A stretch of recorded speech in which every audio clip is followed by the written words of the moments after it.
ourselves that justice expands when we stand up for one another.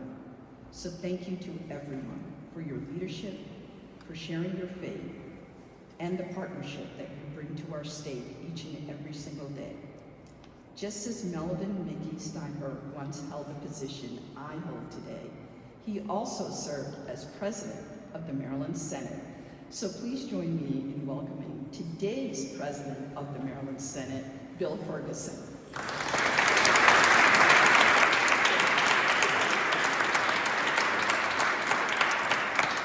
Thank you so much, Madam Lieutenant Governor. It's a pleasure to work with you, and thank you for your wonderful remarks as well. The reflection on Mickey Steinberg, who is a predecessor, was a remarkable individual who knew that the hard things first was always the right way. And I'm so pleased to be with each and every one of you all this evening. A bit off script, I have good news and bad news.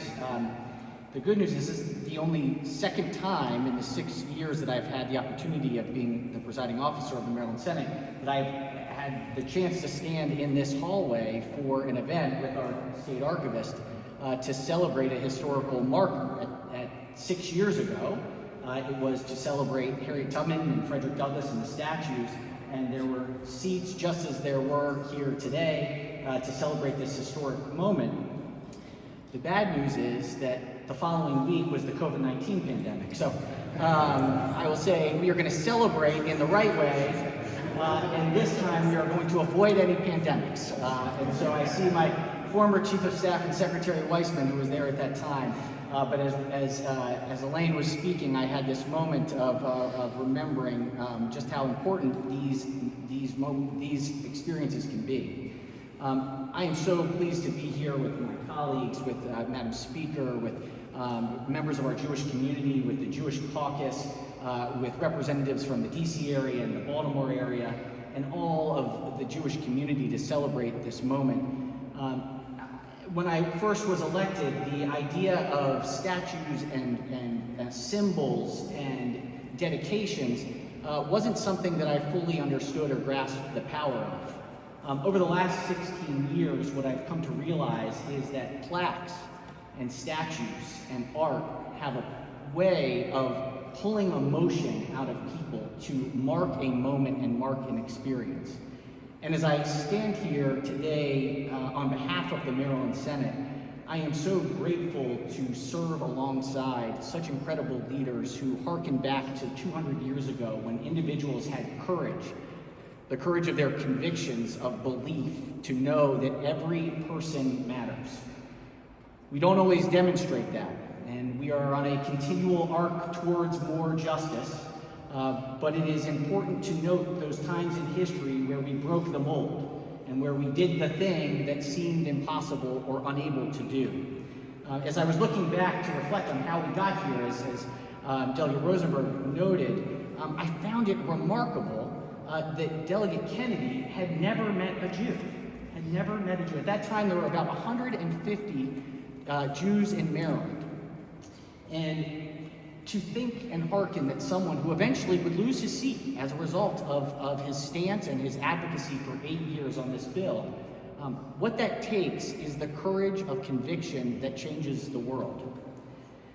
We know that the story behind this plaque unveils a much larger story about the promises that, while sometimes unmet, we are continually fighting for every single day.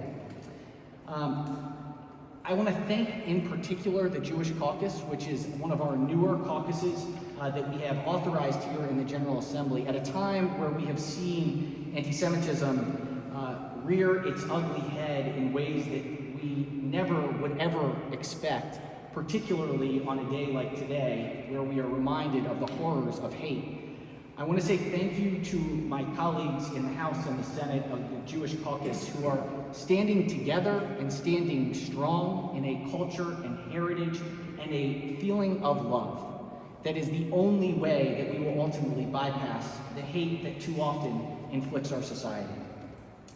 As we reflect on this 200th anniversary of the passage of the Jew Bill, let us make sure that this is not just a marker of history, but it's a reminder of our shared responsibility, each and every one of us, to defend religious freedom and stand against anti-Semitism in every form it takes shape. Thank you all so much for being here to celebrate this moment. I look forward to the many years of partnership that we will have ahead, and I want to welcome up my wonderful partner who was not here when we had the following COVID experience, and so she is going to be the good luck that makes it that we go into a beautiful spring after this wonderful event. Speaker Pingingham.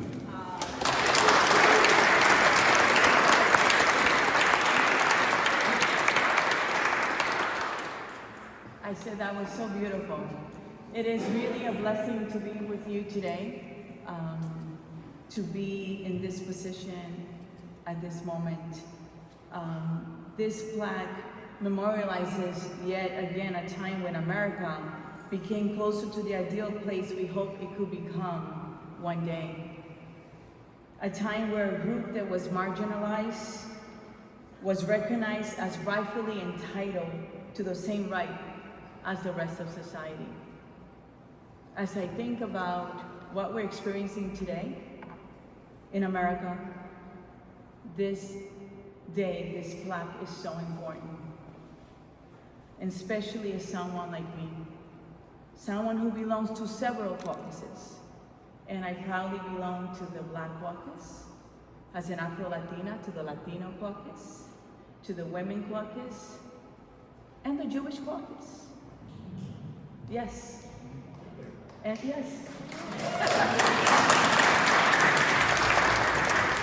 And the reason why I chose to belong to those caucuses is because of the values, the people that belong to them, and what we have in common, and the things that we care about.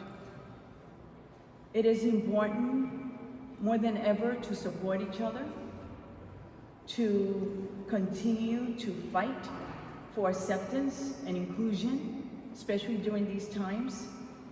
And this is especially true right now. We must use our collective voices to fight for our rights, because we are losing our rights. People are losing their lives. We're going backwards. We really are. I know this is a day where we should celebrate, we're happy, but it's also a day to remember why our ancestors, what they fought for and what they sacrificed. And that they sacrificed so that we can be here today.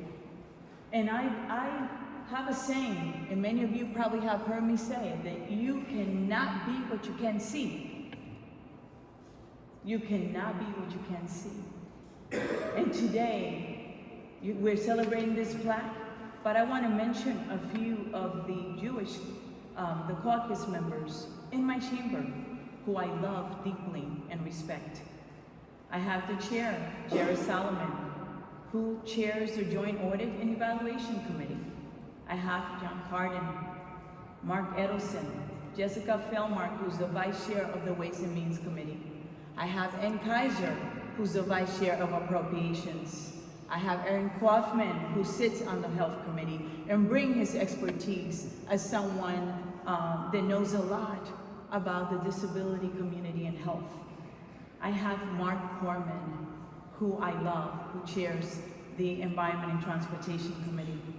I have Samuel Rosenberg, who said the prayer, who served with me on the Health Committee, and who chairs the Joint Committee on Administrative, Executive, and Legislative Review, and who has been a delegate for 44 years, am I right? 44 years.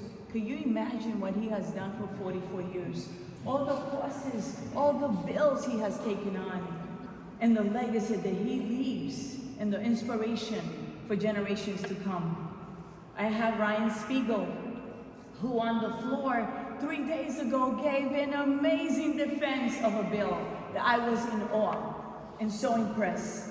Dana Stein, who is an expert on the environment, and Joseph Bogle, who is running like the little Energizer Bunny. All those members are making a difference, and they're leaving an amazing legacy. So when people have said and they're saying today that we, some of us, don't belong in these places where decisions are made, I say that they're wrong.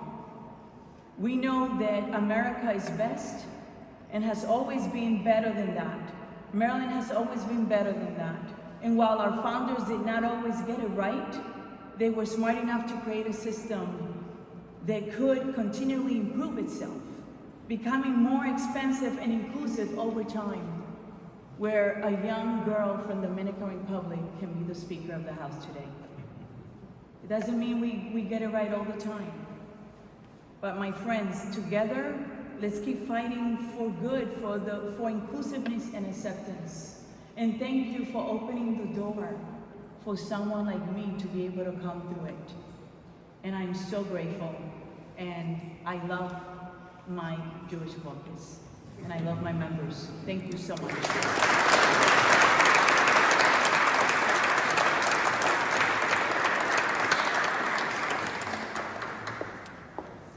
Good evening. I'm Shelley Heddleman, Senator from District 11 in Baltimore County, and I want to say that it is an honor to join all of you here today as we commemorate the Bicentennial of Maryland's Act for the Relief of the Jews. Many thanks to all of you, those of you in the Jewish community, those of you in the non-Jewish community who are here and showed up as allies. We really do appreciate it. Thank you to the historians, to the community leaders, to our state archivist, Elaine Rice-Stockman, who was very excited about this from the very beginning, and just really appreciate her expertise. And everyone who helped ensure that this important chapter of our state's history is remembered and celebrated. I also want to recognize my colleagues in the legislature. And if you serve in the House or the Senate, can you please stand?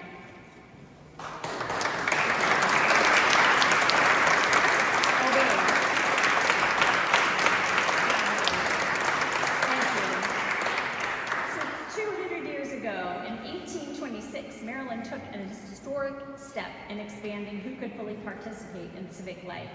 For decades prior, the state constitution, required individuals holding public office to swear a declaration of belief specifically in the Christian religion, barring Jewish Marylanders from serving in elected office, even if they were otherwise qualified, respected members of their communities and dedicated to the civic life of our state. However, despite famously reporting that he knew no Jews personally, beginning in 1817, Delegate Thomas Kennedy of Washington County led the fight for years to rescind the requirement that prohibited non-Christian office holders. He faced significant opposition, as you heard, even losing re-election because of his support of this change, but ultimately stood firm in his belief that religion was, quote, a question which rests or ought to rest between man and his creator alone. After years of perseverance and unwavering dedication, the 1826 passage of the Act for the Relief of the Jews, also known as the Jew Bill, made it possible for Jewish Marylanders to hold public office for the first time. It required office holders to swear they believed in a future state of rewards and punishments instead of the Christian religion. Solomon Edding and Jacob Cohen, longtime advocates of Jewish political rights, were elected to the Baltimore City Council later that year as the first Jewish office holders in Maryland. For me, as for many others in this legislative body, this moment in history is not only a milestone in Maryland's legal record, but a deeply personal one. As a Jewish legislator and as co-chair of the Maryland Legislative Jewish Caucus, along with my colleague, Delegate Jared Solomon, who you will hear from shortly, I am keenly aware that we stand on the shoulders of those who came before us, those who sacrificed, stood firm, and were willing to put self-interest aside for higher ideals and principles. I am keenly aware that the opportunity to serve in public office rests on the courage and the persistence of those like Thomas Kennedy, who fought for this change 2 centuries ago. Kennedy understood something fundamental about democracy and religious liberty. In 1822, he said, quote, "We have no right to interfere with the religious opinions of others. We have no right to punish or prescribe those who differ from us on religious subjects." 200 years later, those remarks still resonate. As we navigate today's political climate, Kennedy's words serve to remind us that the strength of our democracy lies not in uniformity, but in our commitment to respect the belief that people of all faiths, or of no faith, belong at the table, representing all Marylanders in their decision-making. And Kennedy's deeds remind us that there are values and principles so important that they are worth personal sacrifice. As we commemorate 200 years of the Jew Bill, I hope that we can continue to work together to carry forward its underlying principles of opportunity, representation, and celebration of diversity and civic participation. Thank you, and I'd like to please call up my partner in crime, both in the Maryland Legislative Jewish Caucus, and we are co-chairs on the Joint Audit and Evaluation Committee, so we spent a lot of time together. Delegate Jared.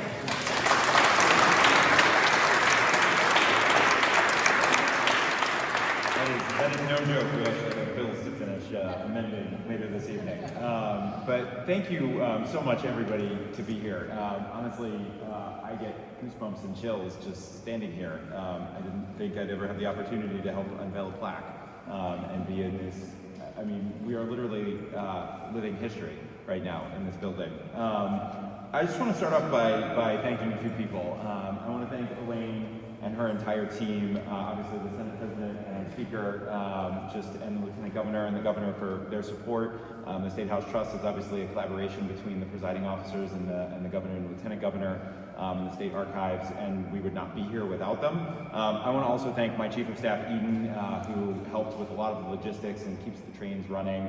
I want to thank the Baltimore Jewish Council, the Jewish Relations Council, Community Relations Council of DC for the wonderful reception that we're going to have afterwards.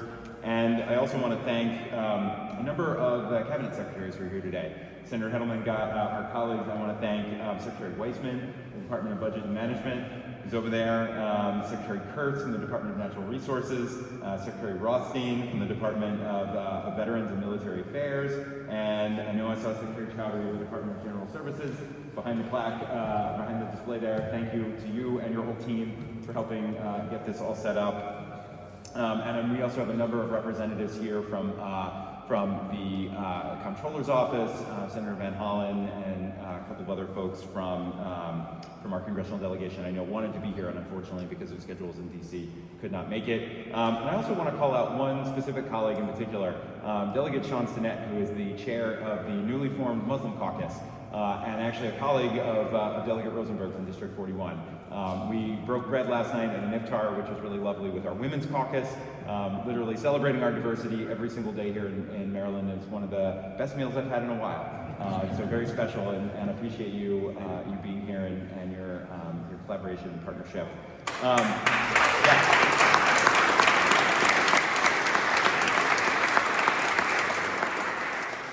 So honestly, I am not a native Marylander, and so learning about the history of the Jew Bill, I'm a Marylander, I guess, by choice, was incredibly special.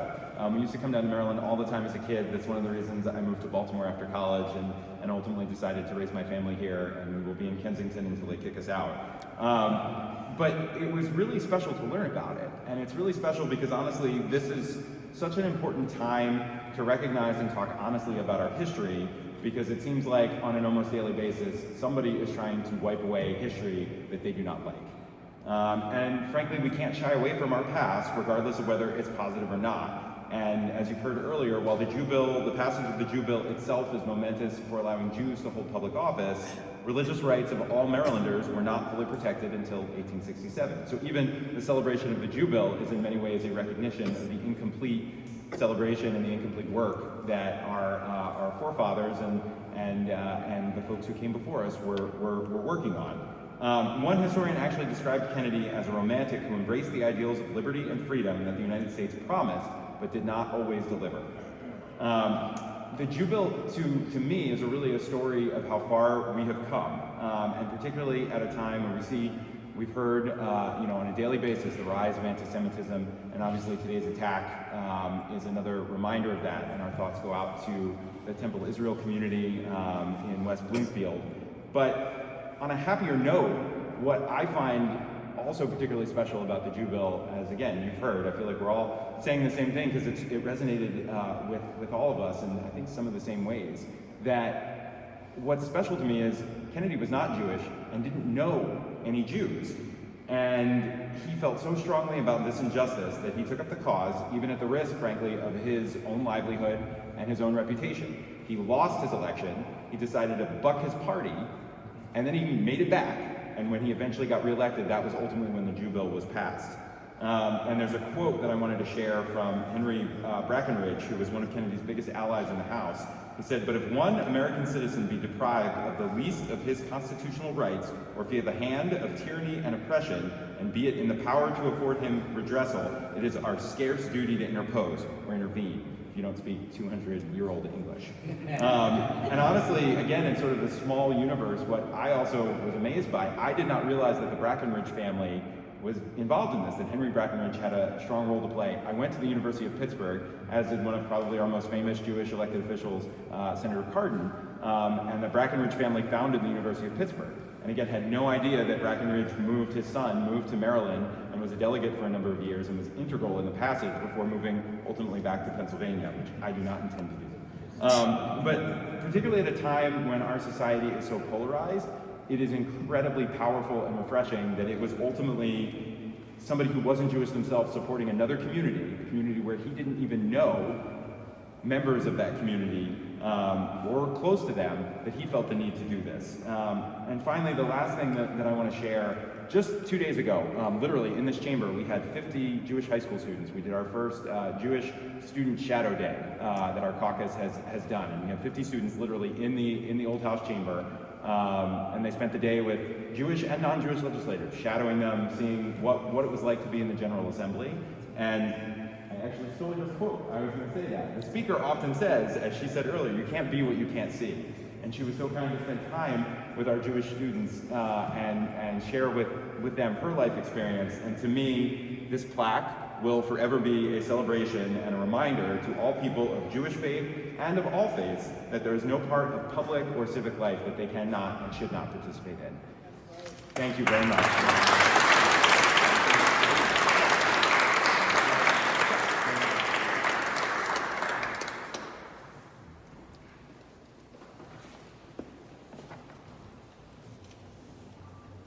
Thank you, Delegate Sullivan, Senator Heatherlin, all whose remarks preceded mine, and to the Jewish Caucus.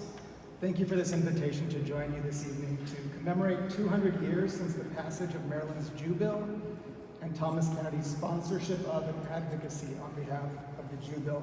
I'm Saul Davis, Executive Director of the Jewish Museum of Maryland, and I consider the Jew Bill in the context of many letters, petitions, speeches, and articles related to religious liberty and political participation in the United States. George Washington's 1790 letter to the Hebrew congregation in Newport, Rhode Island, which read in part, "May the children of the stock of Abraham who dwell in this land continue to merit and enjoy the goodwill of the other inhabitants, while everyone shall sit in safety under his own vine and fig tree, and there shall be none to make him afraid." In 1797, Solomon Edding, an accomplished Jewish Baltimore-based businessman, sent the first petition to the Maryland legislature to amend the religious test, but the effort fizzled. He sent a second petition in 1802, and this effort too failed to ignite significant interest or support. Benjamin Cohen, a highly successful Jewish Baltimore-based lottery entrepreneur and exchange broker, joined Edding in the struggle for Jewish rights and sent his own proposal to the legislature in 1816. This proposal caught the attention of Thomas Kennedy. Kennedy submitted his bill in 1818, sparking national media interest and inaugurating the long fight over the Jew Bill. Thomas Kennedy arrived in Maryland as a teenager from Scotland. An immigrant, he embraced his vision of America with tremendous zeal. He wrote patriotic poetry about the United States, in which he celebrated the freedom he found in this, his adopted country. Kennedy said, "There are few Jews in the United States. In Maryland, there are very few. But if there was only one, to that one we ought to do justice." The Jew Bill touched off fierce controversy in Maryland and throughout the country, and it remained an important political issue in Maryland until it became law in 1826. In a speech in favor of the Jew Bill, H.M. Brackenridge insisted that Kennedy had only the most generous, disinterested, and philanthropic motives. Letters from 3 ex-presidents, John Adams, Thomas Jefferson, and James Madison, were published in the newspapers in 1819, all in support of the Jew Bill and appealing to ideals of religious freedom.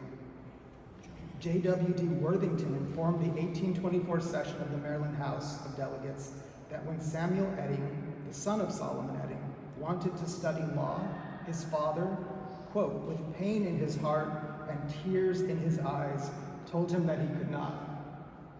Worthington, in his speech to the Maryland legislature, asked in indignation, "Is not this an outrage on the age?" The struggle to pass the Jew Bill was a major national event. The bill represented an important step towards Jewish inclusion and religious freedom in the United States.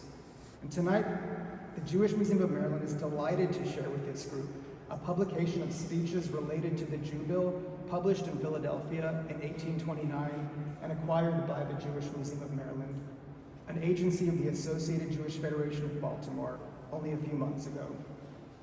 And I believe the way in which we acquired this volume is meaningful. After learning that the book was going to auction, and we learned that through Gary Schiff, who's here in the audience with us, a coalition of donors headed by Roberta Hantigan, also here with us, of the Havurah of Chestertown in the Eastern Shore, pledged funds to ensure that the museum was in a strong position to win the auction. More than 20 donors contributed, including the board of the Thomas Kennedy Center in Hagerstown, also here with us, leaders and supporters of Temple B'nai Israel in Easton, and individuals in Baltimore, New York, and Boston. Those pledges positioned us to win the publication at auction, which we did, and it provides a great vote of confidence that communities across this strait entrust the Jewish Museum of Maryland with the stewardship of these documents. 1 month from today, on April 12th, the Jewish Museum of Maryland will open a new core exhibition titled The Jews of Maryland at the Crossroads of Identity. The exhibition traces the Jewish experience in Maryland over several hundred years and has a section dedicated to the 1826 Jew Bill. Within this exhibition, the Jew Bill is positioned as a central point of reference for both the historical and contemporary forces that impact upon Jewish life and identity formation. I hope you will all visit us soon to experience the exhibition, the historic synagogues on the museum's campus, and all that the museum offers us. Thank you again for having me.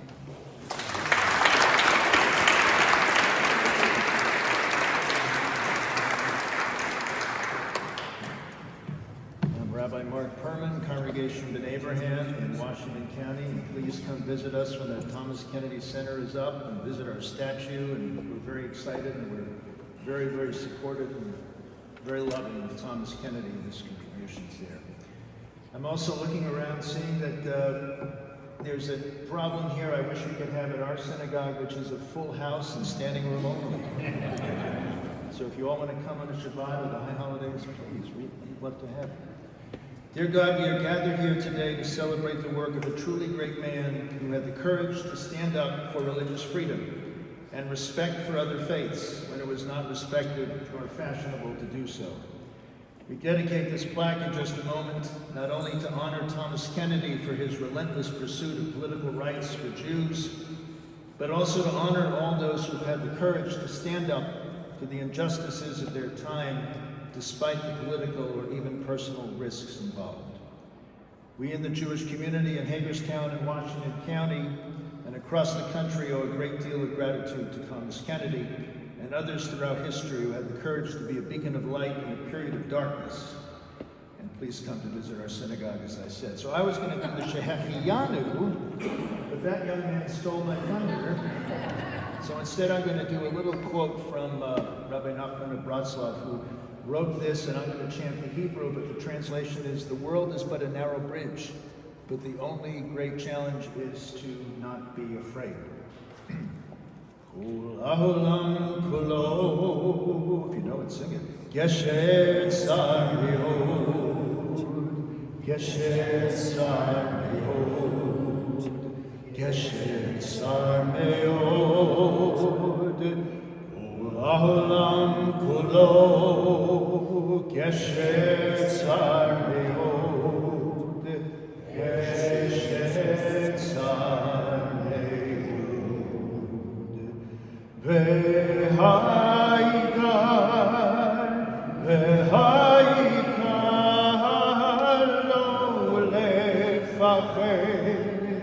לא לפחד כלל, והעיקר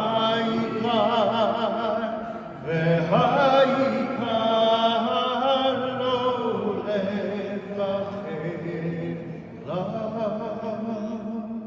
You're all welcome to come and join my choir. If I did this in Hagerstown, no one would know it, but this was fantastic. Thank you very much. I guess we go next door.